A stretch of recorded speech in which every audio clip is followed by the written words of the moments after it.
because quite often narcissists will be displaying pretty much the same behavior as quote-unquote victims. And it can be very confusing. Quite often they project onto others, they accuse others of doing exactly what they are doing. And it can be really quite confusing. And I got a question about this very recently. So, Mano, if you're reading this, thank you for your question. I really enjoyed it. And the question went something along the lines of, how can you tell if someone is going greystone, which is about protection, or is stonewalling, which is some of the more, let's say, aggressive behavior? And I think this is quite interesting to see, because it's really common that we try to walk into these situations using, let's say, some models, and then trying to apply the model specifically as is. Something I want to touch upon during this live stream, because there's some utility to models, and the utility, I believe, is quite limited. Welcome, by the way, everyone. I'm just going to keep talking to avoid interrupting the flow, but welcome. Thank you for joining. So, with, for example, the stonewalling and the and going greystone, in appearance, it looks pretty much the same if we only look down at this specific behavior. And I just think I probably could, I know you all like the whiteboard, blackboard. If we look at different behaviors, let's say we have some positive behaviors that are absolutely fine, some behavior that's supposed to be uptick, I'll do it that a bit better. Some behaviors that are a bit less easy to understand, and some behaviors that clearly are not healthy. If we look at it from a high point of view, if we only pick one, it doesn't tell us very much. So it can be one behavior that we see, but we don't know if it's part of a context. If it's one person shutting down, how can we tell if this is a person who is being bullied and is closing up, and the other person is harassing them, they just shut down for protection? Or if it's somebody who is using this with a smirk on their face in order to hurt the other person, in order to frustrate the other person, in order to deprive the other person of affection, of proximity, and so on and so forth. And the solution is basically use the big thing that is stuck between our ears, which is not our nose, but our brain. Observe the pattern. Observe what is going on around this. Is this a one-off? When did it start? How did it start working? What are the reactions? And what is the reaction of the other person? I think this is really key, because with the healthier people, when someone is shutting down, they'll approach this somewhat differently to an unhealthy person. An unhealthy person will probably double down and attack and demand and go, I refuse to let you get away with XYZ, and they'll do it early on.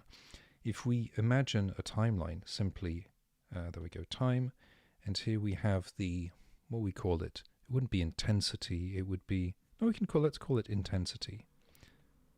Intensity. Time and intensity.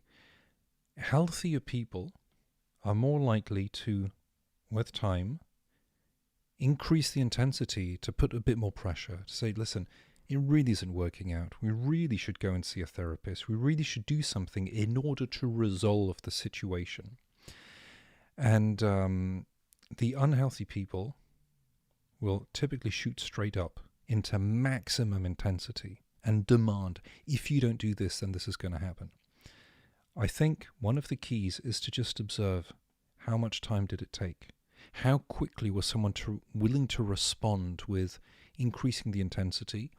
And are they trying to resolve the situation to get equal satisfaction, or is it, you give me what I want or else? I think this is a big differentiator. Viva Survivor, so happy to have you. Thank you very much for your kind words. I'm really happy. That is the goal, is really to have concepts that people understand, apply, that everyone can take and can use to think for yourselves. I'm just showing the concepts, showing you how I apply them. And of course, they're yours to make yours and share further. And these are the things that help me. Okay, rewind. Thank you. You got me. Yes, that was very kind of you. Thank you. So, if we look at the clarify this. We've got the time, the intensity. This is something we want to see, is how quickly is someone willing to escalate. One thing is when someone is reluctantly escalating, and something else is when the other person loves escalating, but probably they're going to portray themselves as being a reluctant escalator because they don't have the choice, the other person made me, and so on and so forth.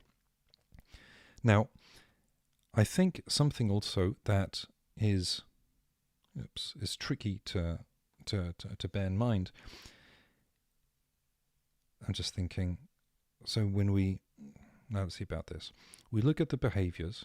Here we go. We look at the behaviors. We look at the patterns of behavior. Just going to clean this up a little bit. We look at the patterns of behavior, and we want to see sort of what else is going on. Is this a one-off? Is it a regular occurrence? How are people responding to it? And then how can we, based on this, make sense of it? How are people responding? And that's a large part of the context. One specific pattern we can't tell, but when we start seeing, or one specific behavior we can't tell, but when there's a pattern of behaviors, we have to take it into account in context. Having someone raise their voice at someone else, is it innocuous? Is it simply mild frustration? Or is it something they do systematically every single day? That's completely different. We know with all of the toxic behaviors, a one-off occurrence isn't much. But if we take time, it builds up. And each of them individually can be very small. But, it's a question of which was the straw that broke the camel's back. Some people will be showing high levels of toxicity that are very difficult to miss. Okay, those are pretty easy to deal with. And some will be hiding small levels of toxicity, low levels of toxicity that are very easy to miss, but the other person gets. Can be snide remarks. It can be, imagine a couple going to a party and the conversation goes on to somebody's ex. And they know it's not a topic that the current partner really enjoys. And they talk a little bit more about it. Or they start reminiscing, or the ex is there and they start reminiscing about whatever. These are small things. Taken out of context, you might go, well, if you don't like it, you just have a jealousy problem. Yeah, maybe. But what is the context? How often does it happen? If it's systematic, that 100% of the time, when you go out, there's some kind of uncomfortable conversation involving exes, it's just a pattern. And if the pattern works for you, great. And if it doesn't, that is something else. It doesn't work. We don't really need to go beyond that. Now, as you know, if you watch a few of my videos, I'm a strong proponent of not looking at labels of people, but instead looking at behaviors. And I'd like to illustrate this because one of the questions I got from this viewer, Mano, was involved talking about let me see what it was. It was the neglectful narcissist that was explained by another YouTuber, whom, to be transparent, whom I won't name. I understand this YouTuber is popular, and I have not watched these YouTubers' videos, so I can't tell. So I'm not talking about this specific person, I'm talking about the overall concept. And I'd like to explain it to you this way, and make of it what you like. It's something I sort of touched upon with the video about what is a narcissist, but I think I can give a better explanation and more examples. And it goes something like this. Let's imagine we list different toxic behaviors. I just list a few of them in completely disorder. And so we got the different toxic behaviors. There's a few of them. And we try to make sense of it. So we'll be creating labels and categories. Why? Because it's one way to reorganize the world. All of these labels and categories are created by people. They're invented. So when we talk about a psychopath, it's invented. A sociopath, it's invented. And a narcissist, it's invented. However, it's invented using some form of logic. So let's imagine I want to see how we do this. Let's imagine that we say we have 3 types of narcissists. We have the overt narcissist, who is in green. We have the covert narcissist, who is in red. And let's imagine a third category. A third category would be, what was this? Negligent, something like this. Neglectful. Neglectful narcissist. Let's imagine we have these 3, and let's imagine these are considered roughly to be the 3, okay? The way this works in psychology and in human sciences is we go through the different categories and we go, when I look at the, go through different behaviors. When I look at the behaviors, some of these apply to the overt narcissist. Okay, fine. Some of them apply to the overt narcissist. When I go through them, some of them apply to the covert narcissist. Fine. And some of them apply to the neglectful narcissist. And some of them apply both to the overt narcissist and the neglectful narcissist. Some of them apply both to the covert narcissist and the neglectful narcissist, and so on. And sometimes we have some categories that apply to all 3. Just want to make sure I'm not missing. Here we go. Some of them have just a simple overlap of 2 of them. And we also have some toxic behaviors that don't fit into any category. So what do we do with this? Well, the 2 approaches. One approach is to say, let me take the model, overt, covert, neglectful, and I will try to figure out which one this person is, this specific person.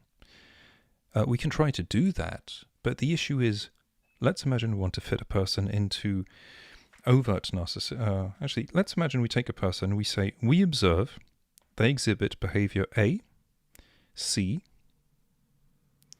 I, D, J, and M. We know that A is both the overt and the neglectful. C is both the covert and the overt. Come on. And then I is all 3, which of course then confuses things. But that's usually the way reality functions. Reality doesn't typically like to fit into boxes. And if people try to fit reality into boxes, well, that's when people die at the end in history. When people want to put people into boxes, yeah. So if we try to map this out, we might go, so this person, well, clearly there's a lot of overt in there, but there's also a bit of covert and a bit of neglectful. What do we make of that? Is the person an overt or a covert or a neglectful narcissist? If we're using the type-based approach, and that's what this is, it's saying, are you type overt, covert, or neglectful? It just confuses us. And we might go, well, it seems to me the person is more overt, but there's some overt behaviors like F and K that the person doesn't display. So is the person really an overt? Is the person a covert? This shifts, here we go, it shifts the discussion from the person to the label. And as long as we're debating the label, we're not looking at the person. I find it much more helpful just to observe the person, just observe the behaviors and go and think, these labels that we have help me identify a series of toxic behaviors. Okay. Each of the toxic behaviors individually might be acceptable. Maybe. If it works for you, it works for you. Like, I got no dog in the fight. But if you look at if you look at all of the toxic behaviors, you might think it's a bit much. Do you need to know which label works? Nope. You don't. A different way, by the way, of looking at this, instead of thinking, is it one or the other? Let me see how I do this. Is simply to say, overt, covert, neglectful, is simply to say we have overt, covert, neglectful, and say if we were to draw a diagram between these three and we have 0 in the middle, how much would they display of each? It seems in this case, the person would be showing a pretty high amount of overt, a small amount of covert, and a smaller amount of neglectful. Okay. If that's what they're showing, fine. Is that working for you? Are the levels of toxicity that we observe, is it something you can work with, you can live with, or is it something that simply is going to be difficult to live with? It doesn't have to tick all the boxes for it to be relevant. The way to use the model is simply to say, if I take this pattern, am I seeing a bit of a pattern? Pure patterns almost never exist. And looking for pure patterns is confusing. It's confusing, we lose time. I know of psychotherapists who have made a lot of money generating long-term revenue by using these patterns and trying to solve the mystery of what type of person is this other person. It's great for the cash flow, and it's really cynical for the patient. The patient doesn't need to tick all the boxes.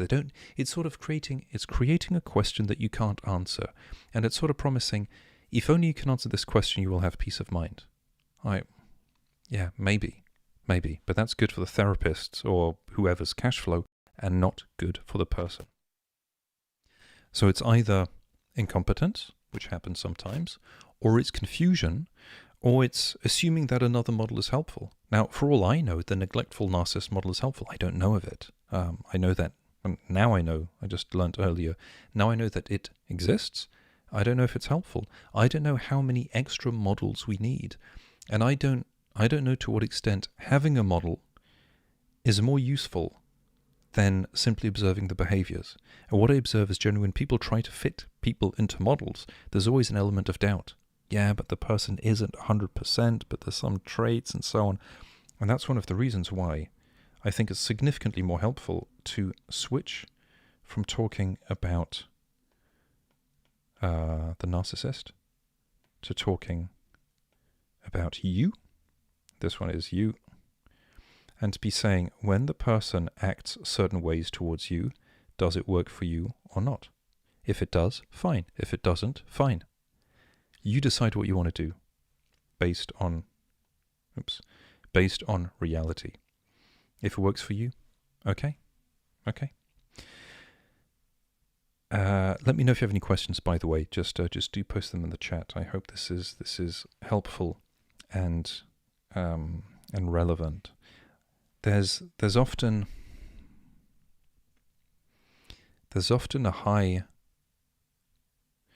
well, put it this way, concepts and models can produce more clarity or they can confuse us. And it's a good idea to not assume that everyone who uses them is not confused. Many people who use them are confused. If we don't understand them, if they're not clear for us when we listen to them, a good assumption is the other person doesn't understand them. The models I share with you are, I find, really powerful, really simple, and I think the beauty in them is they help us think more clearly. If a model doesn't help us think more clearly, maybe don't assume the problem is ourselves, maybe assume the problem could be the model or the person using the model. That's a simple observation. And let me see. Yeah, another image is, imagine that you have some glasses with different colors, and you wear the glasses, look at different paintings, and of course if you wear red glasses, it filters out the red and you don't see it. And if you wear blue glasses, it filters out the blue. I think with all of these models about narcissists, think, if I put on these glasses, what do I see? And if I put on these glasses, what do the glasses help me see? And then go back to reality, take them off. Okay, now I've noticed something. Now I've noticed that cloud in the sky when I wear these glasses. The wrong way to use it, in my opinion, is to say, I've got 3 little boxes. Let me see who fits into which box. And why? simply because if we have reality, and reality is messy, one person won't fit perfectly into one box. They're likely to fit a little bit into multiple boxes. Also, when we talk about the behaviors and the patterns, all of these A to P behaviors are all behaviors each of us might exhibit a little bit sometimes. I shouldn't assume everyone's watched all of my videos, so I think it's okay if I repeat a bit. Let's assume that somebody is exhibiting behavior, let's say behavior A. Do they do it frequently or infrequently, and intensely or not so intensely? That's pretty important to know. It makes a world of difference. Someone who loses their temper once in a while is not the same thing as someone who loses their temper every week, or where there's a lingering threat of them losing their temper. Which actually reminds me of something. Without going into details, I lost my temper recently because of someone being neglectful and something that was important to me being, let's say, removed, being thrown away. And I thought about it. I was upset that I'd been so upset, even though to a large extent the frustration was justified and I felt I had to evacuate it. But I remembered the toxic people I knew. When bad things happened to them, there was something really weird. They seemed happy. And I don't know if you've noticed the same thing. Let me know in the chat. They seemed happy. There was like something was broken, something was lost, and they seemed to have this level of satisfaction. And all of their friends would think, this is terrible. We have to do something. Let's do something. Let's try to do something. And I remember seeing them observe the movement around them with this smug smile on their face. And that was really strange. I remember thinking, like, why are you doing nothing? They don't care. They want the attention. They don't want to solve the problem. And they're happy. They're okay with anything bad that happens to them, provided it gives them attention and people trying to solve the problem for them. Especially as they're very good at making their problems somebody else's problems. Especially when, people care and try to help. So that's something interesting. Is the person really upset? Or is the person... Do they stop? Do they snap out of being upset once they can get the attention they want? I don't know if you noticed that, but that struck me. I hadn't thought about that for a very long time. So back to the conversation. If we can't tell with behaviors if someone is toxic, like who is the narcissist? When someone shuts down, let's say that's behavior, I don't know. H being either covert or neglectful. So someone is shutting down, we can't tell if it's toxic. Well, we can sort of look at the surroundings and the context, what led to this, but we can also look at the reaction. That's what we mentioned before. Here we go, the reaction. Is the reaction gradually growing in intensity over time, or is the reaction just snapping out and lashing out at the person? That changes quite a bit. Now, I'd suggest a few keys. So the comment I had, by the way, was in that video, which is entitled something like, "Did I unmask a narcissist?" Which was a question for a reason. So it was someone I've known for a quarter of a century. And it was only after having this conversation, it was only at the end of the conversation that I realized there was something really weird that was happening that I hadn't picked up on. And without this last thing, I probably wouldn't have connected the dots. The last thing was, to summarize, we had a conversation. She complained about her husband. Her husband was shutting down, wasn't communicating. I was pointing out that when someone shuts down and you don't accept it, you're not being respectful of the boundaries. Not saying the boundaries are right, but you're not being respectful of them.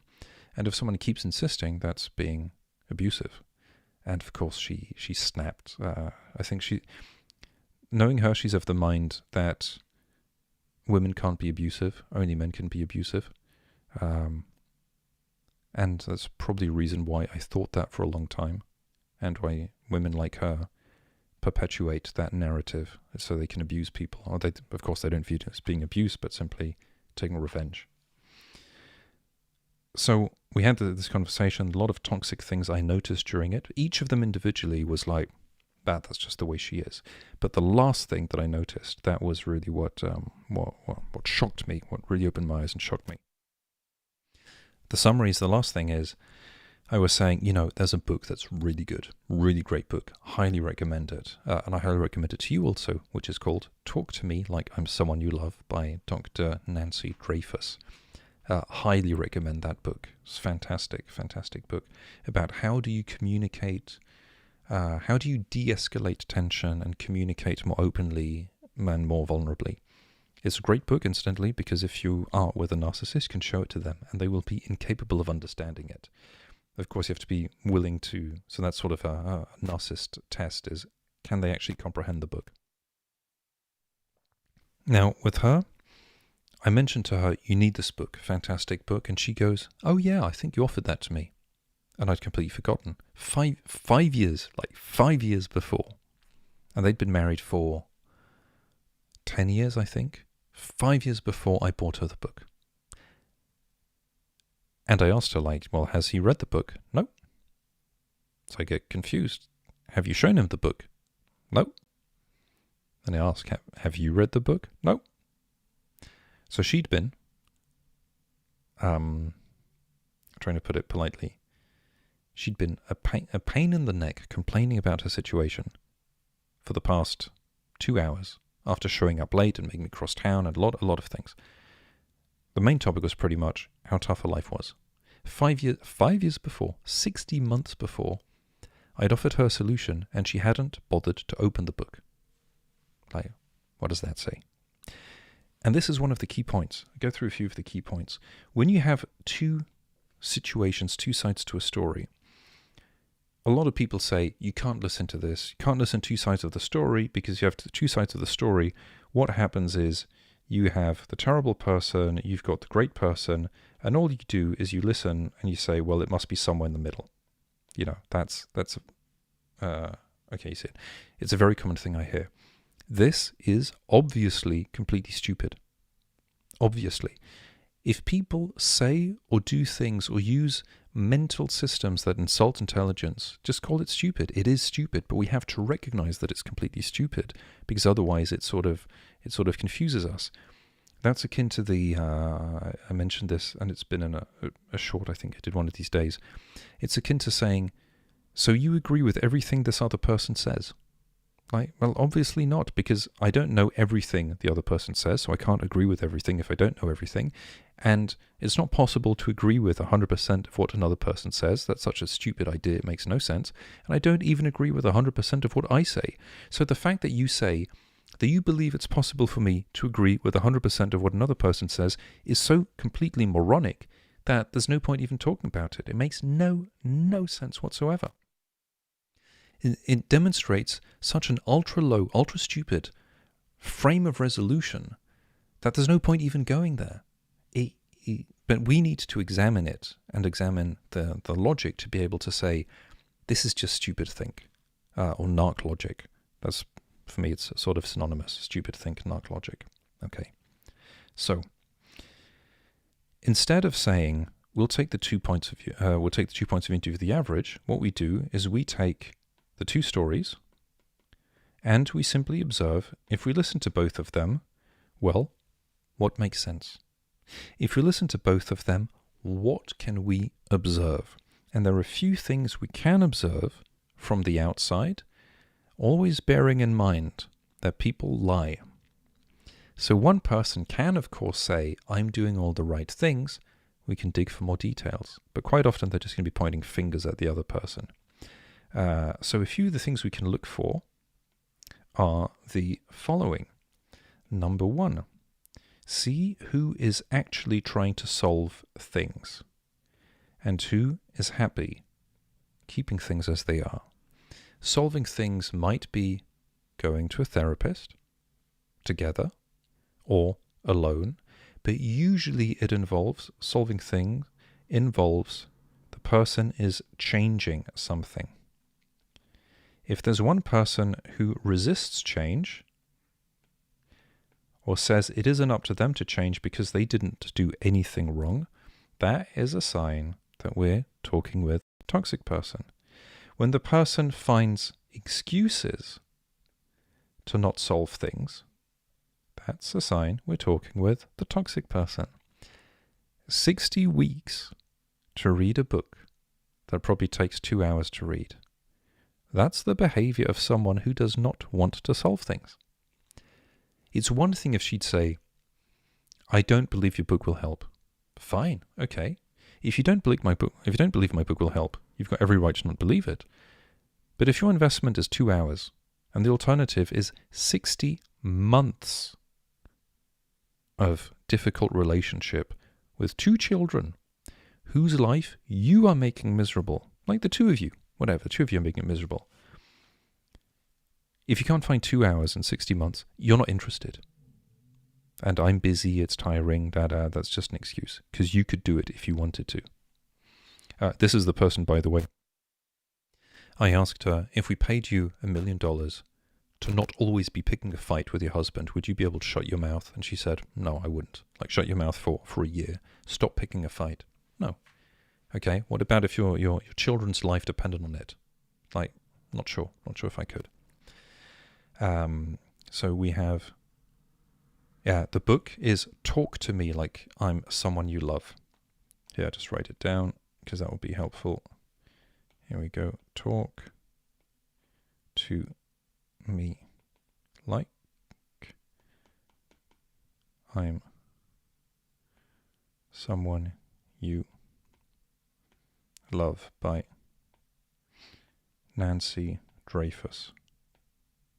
I believe with 2 S's. Nancy Dreyfus. Fantastic book. Everyone should get that. Use it with yourself, your children, your parents, your friends, your colleagues, your siblings, your partners. Amazing book. Okay. Solve things, change. Number 3. Who accepts responsibility?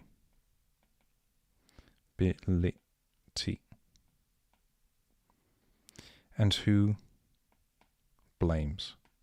The person accepting, I have some responsibility. You know, yes, I could be more available. Yes, I could do something. Yes, I could do better. Okay, that's healthy. When the person goes, I have no responsibility, you know, logically this ties into, why should I change? I've got no responsibility. You know, they're always excuses. Excuses are always external. Someone else's fault. Something is wrong, looking for excuses, no responsibility. That kind of person probably is the toxic person. And again, not saying the narcissist. I don't like these labels. I have to use them for the YouTube algorithm, otherwise nobody would find this and nobody would understand what I'm talking about. But I don't like these labels because it's oversimplistic. The person who has enough toxic behaviors is toxic. That's enough. All we have to know. Why? Who cares? They act in a toxic way. They pollute things. Fine. That's it. So number 3 is accepting some responsibility. And then, so that's the flip side is who is pushing all the blame onto the other person.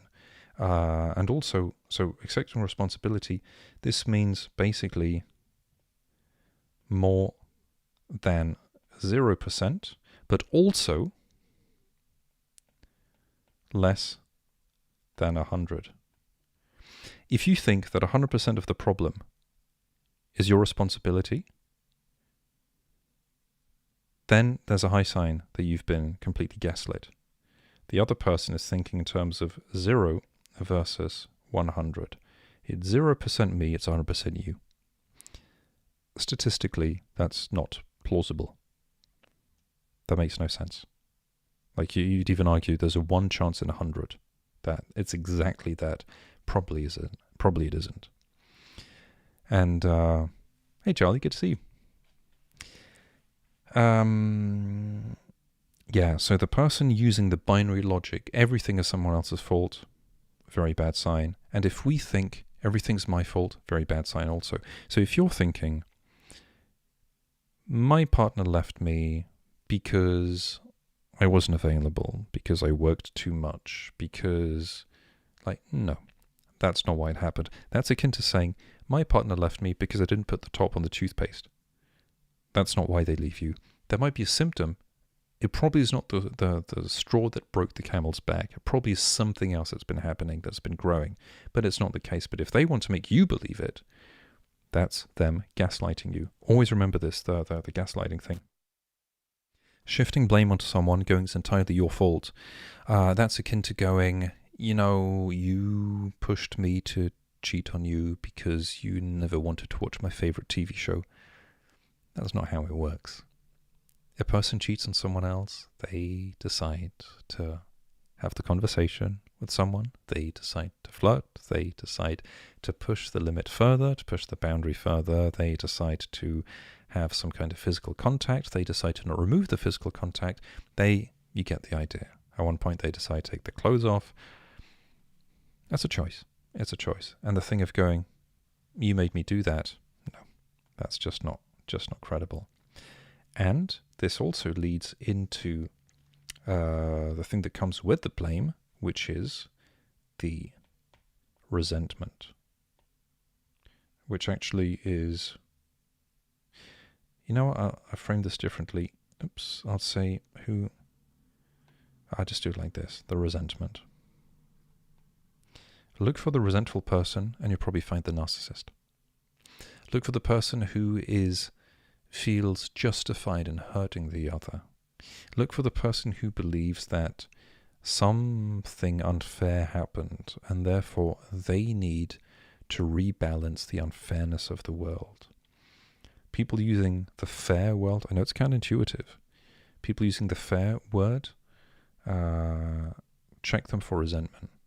Because usually when reality doesn't match expectations, they want revenge. You better not get in their way. And with narcissists, it usually is, well, you did something wrong. They will, just think of old example. Well, the other evening, when I tried calling you, you didn't pick up. So I want to show you what it feels like.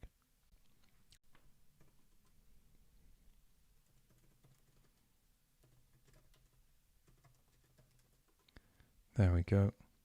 Let's see. I'm getting one message.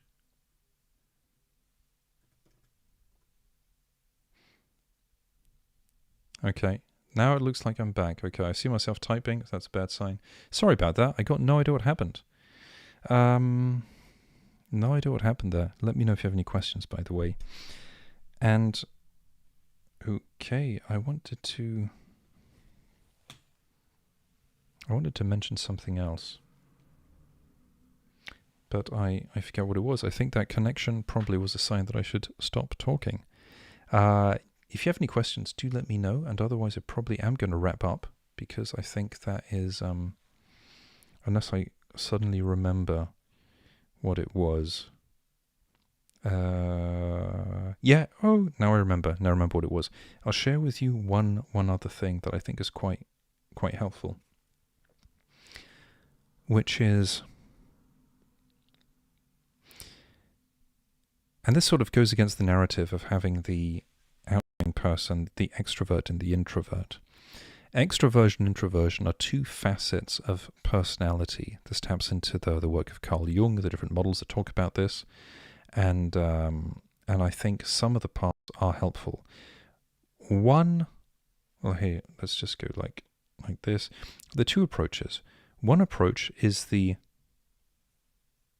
Oops, what happened? That's strange.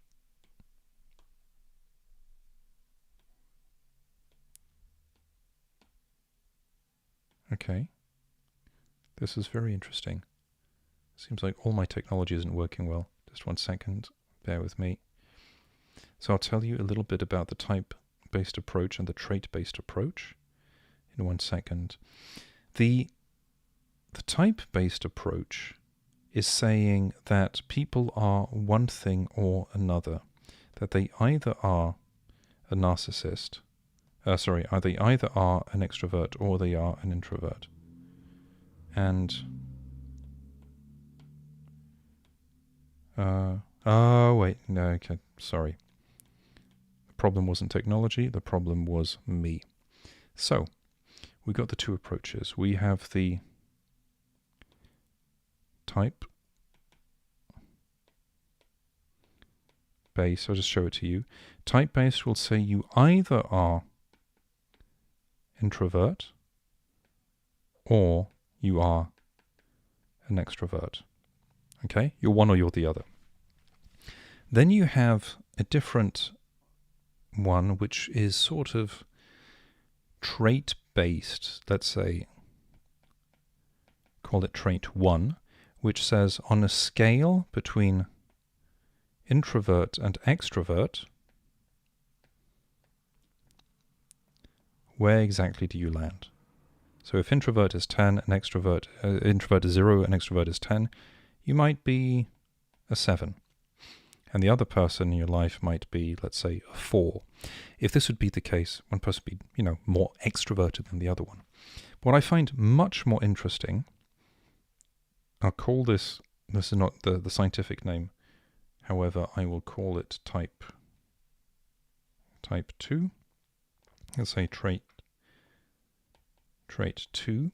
That would say you can measure introversion, you can measure extraversion, and if you take each of them from 0 to 10 of each, let's see how we land.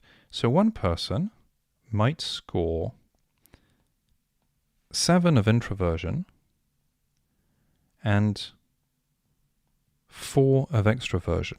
This would mean if you're in line with 100, let's say 100 people, and you're 7 or 70, 30 people in the line would be more introverted than you and 70 would be less introverted than you.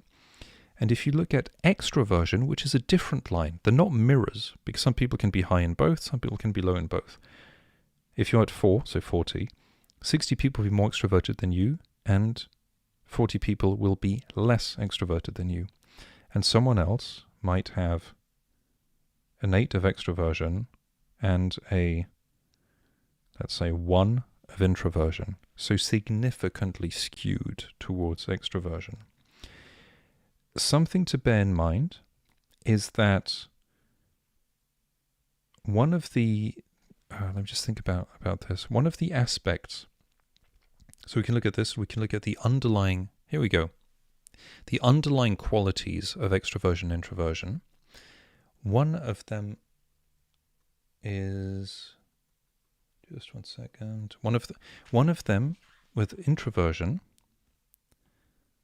so intro, is being measured.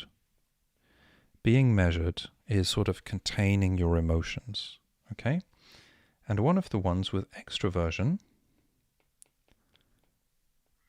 is being demonstrative. So demonstrative, you like showing your emotions, you like being outgoing, you like going towards people, you like demonstrating, just being quite generous with your emotions. Now,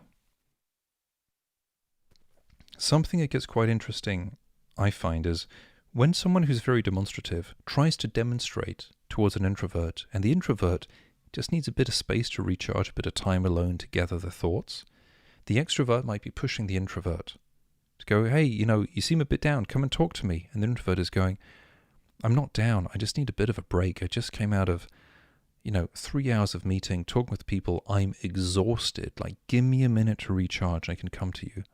And the extrovert goes, no, come on, you look down, come and let's do something nice together. And the introvert just goes, I will in a minute. And this is where, being able to establish boundaries is really important and express these things and explain these things. Now, one of the keys is to understand what happens when people get, in psychology we talk about overextended. So overextended is getting to, let's say, stressed about these things. And I actually want to pull up, I can't share it with you here, but I'll just say it to you. Actually, I don't have it on this one. So what happens when people get stressed is they the qualities sort of flip. And the qualities flip. Instead of being something that's very nice, like being demonstrative, it becomes something a little bit different. So the person who is usually... One second, there we go. The person who is usually measured can come across as being serious and withdrawn. And that's sort of the negative side. Serious plus withdrawn. And that's usually what the demonstrative person will say. You look serious and withdrawn. Come and let's have fun. And by the way, so measured is one. Another one that introverts have is being observing. I'm not going to write it down, but observing can be viewed as being detached and aloof. That's when people are getting stressed. But on the other side, you've got demonstrative people and people who are also sociable. Sociable is the flip sociable. Sociable is the flip side of being observing. Observing, so there's a group, you observe the group first and foremost, and sociable, you dive into the group, okay? The flip side of being demonstrative, and you're going to understand where I'm getting to, is being overbearing.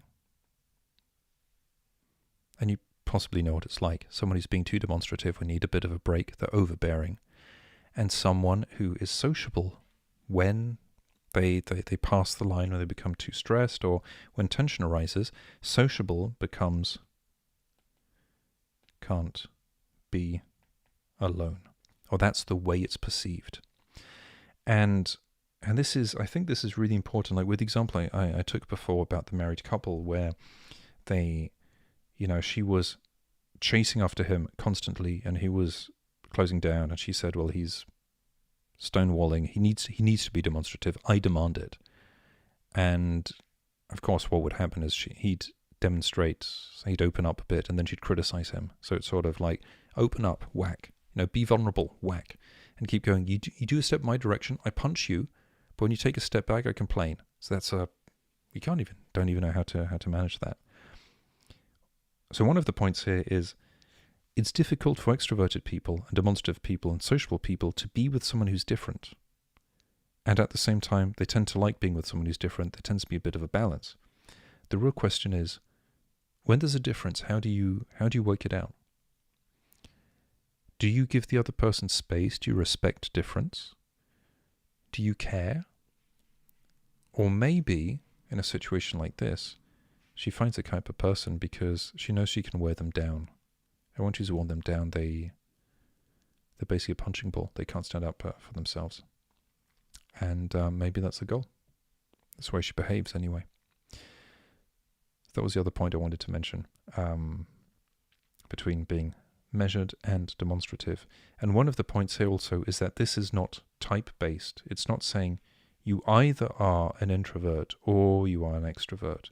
It's all of us have some level of being measured, which then can be viewed as being serious and withdrawn. And some people are significantly more demonstrative than others, and significantly more sociable than others. Just a good idea to understand this and to use nuance when we use models, nuance when we use mental tools, otherwise it's confusing, which either means the person using it is confused or the goal is to confuse others. If a tool is confusing you, don't assume you're the problem. I'm sure your brains work perfectly well enough to understand all of this. That's really key. And if people sound confused, they probably are. And if people invent concepts that are not helpful, that confuse, that probably is the goal. There are a lot of concepts that are very commonly used, which I won't get into because it's a bit of a minefield. But if you look at the concepts and you actually take them seriously, it's intellectual garbage. It doesn't hold up, doesn't help anyone, confuses people, makes everything worse. It's really cynical. So, that said, let me go quickly through the some of the comments. Yeah, Benny Bush, it is sad that we experience this. It's usually a symptom that we need to learn something. It's usually a symptom that we need to have better boundaries. And, oh yeah, let me just mention this. They need to have better boundaries. We need to learn something because these people exist. We can't rely on them not existing. It's part of reality. About 10% of people are ultra toxic. We just need to be prepared. Otherwise bad things do happen, unfortunately.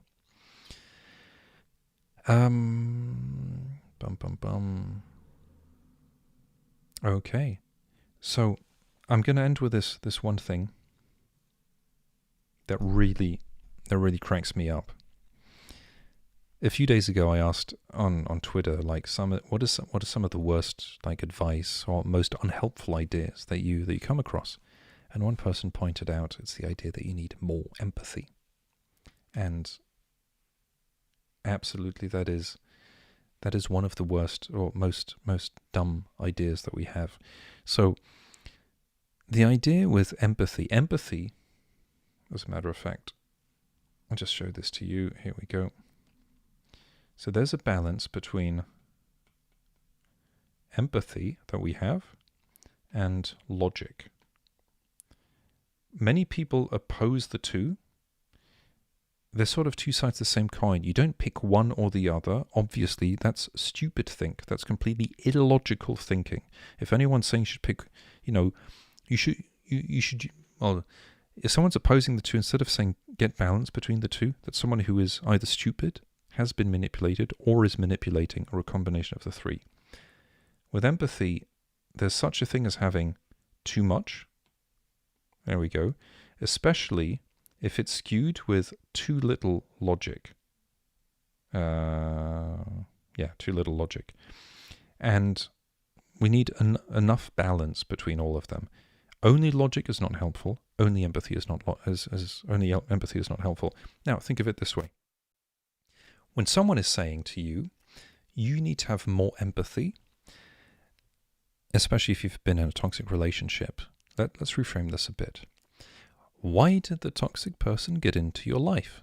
Well, because I had too much empathy for them. I wasn't able to put down boundaries and push them out because I felt bad for them. Yeah, you need more empathy. Okay? Because, well, more empathy is better. Okay, but they got into my life because my boundaries were too low. Right? Yes. If I increase my empathy, I lower my boundaries even more. Yes. So you're saying that even though they could climb over my previous boundaries, the best way to keep them out is to reduce my boundaries even more and maybe have no boundaries. Absolutely. If you had no boundaries, they could never have crossed the boundaries to get into your life. You would have been safe. But I did have boundaries and they crossed them anyway. So shouldn't I increase my boundaries in order to prevent them from coming back in? Oh, no, don't do that. Do not do that. Don't do that. You have to make sure that your boundaries are lower, even that you have no boundaries. That way you will be safe. But if they're even lower, they're going to come in. It's going to be even easier for them to come in. Oh, no, not at all. So it's going to be harder for them to come in over boundaries that don't exist than over boundaries that do exist. Yes. If someone is telling you this kind of garbage, check how they're trying to monetize it. Because if they're selling you courses, or if they're selling you memberships, or they're selling you anything which is supposed to help people who have been in toxic relationships, where their solution is to lower the boundaries even more, that's a fantastic business plan. But that is encouraging people to create the problem for which they're selling a solution. I saw this quote actually. It was something along the lines of, so an ad in the US in the 19th century. Every man should carry a bottle of whiskey with him in order to protect himself against snake bites. And every man should also carry a small snake in his pocket. If someone is selling you the remedy to a problem, and they're also creating the problem, it's horribly cynical. Maybe don't listen to them. If it makes no sense, maybe it makes no sense whatsoever. Anyway, thank you so much for joining. I think I'm going to wrap up here. This was longer than I expected. Sorry about the technical problems. I hope that you found this helpful. Do let me know in the comments. Thanks as ever for watching and for your patience when I'm not posting as much as usual. Thank you. and I look forward to seeing you soon. Thank you, Viva Survivor. Thank you, Charlie. Thank you, Benny Boosh. Thank you, Anne. Exactly. Talk to me like I'm someone you love. Thank you, everyone. I hope you're doing well, and take care. Bye.